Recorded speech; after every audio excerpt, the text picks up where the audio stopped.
Bonjour tout le monde, aujourd'hui nous nous retrouvons sur Scratch pour faire un jeu. Je vous conseille de vous rendre à l'épisode 1 si vous ne l'avez pas déjà regardé. Donc pour faire un jeu, nous allons nous baser sur le programme que nous avons déjà fait sur l'épisode 2.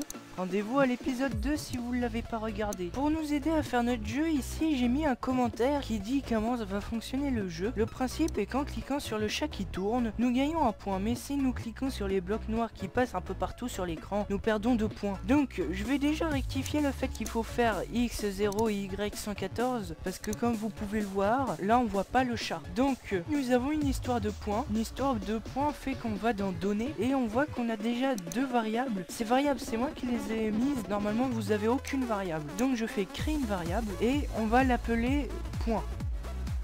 Maintenant, ce que nous allons faire, c'est mettre point à 0 au plus gros script, ce script là quoi. Sauf que, remarque, ici il y a quand espace est pressé sur les deux scripts là. Et normalement, quand il y a écrit quand espace est pressé, pour vous ça doit être quand drapeau vert est cliqué. Donc, nous allons enlever, ajouter l'effet couleur 25 dans quand celui-là est cliqué et remplacer par ajouter à point 1. Du coup, à chaque fois que je clique sur le chat, ça va m'ajouter un point et faire un son de miaou. Nous allons cliquer sur le pinceau qui se trouve ici pour dessiner un nouveau lutin et nous allons utiliser l'outil rectangle pour faire un carré en maintenant majuscule, sinon nous faisons un rectangle.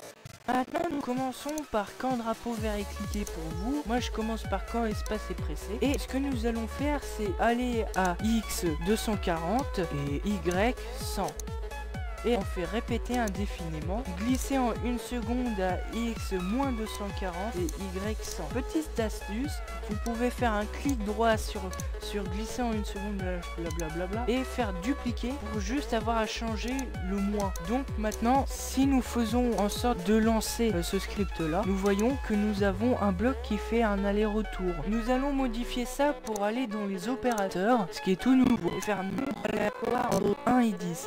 Nous le mettons en nombre de secondes et nous modifions ça pour faire entre 1 et 2. Maintenant, nous faisons la même chose pour le deuxième bloc. C'est beaucoup plus difficile de gagner des points étant donné que je vais rajouter un script qui va être quand ce lutin est cliqué, ajouter à point moins 2. Et dès que je clique sur le bloc, ça m'enlève des points.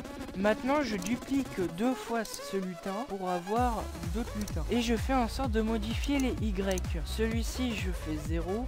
Celui-ci, je vais faire moins 100. Et maintenant, si nous lançons le programme, nous avons un jeu qui est assez difficile à jouer, étant donné qu'il y a des blocs qui vont nous gêner. Et en plus, le chat qui court déjà, c'est pas très facile quoi. Donc aujourd'hui, nous avons fait un jeu en moins de 3 minutes. Si vous voulez faire mieux, suivez la série Scratch et abonnez-vous pour ne rien manquer. À la prochaine!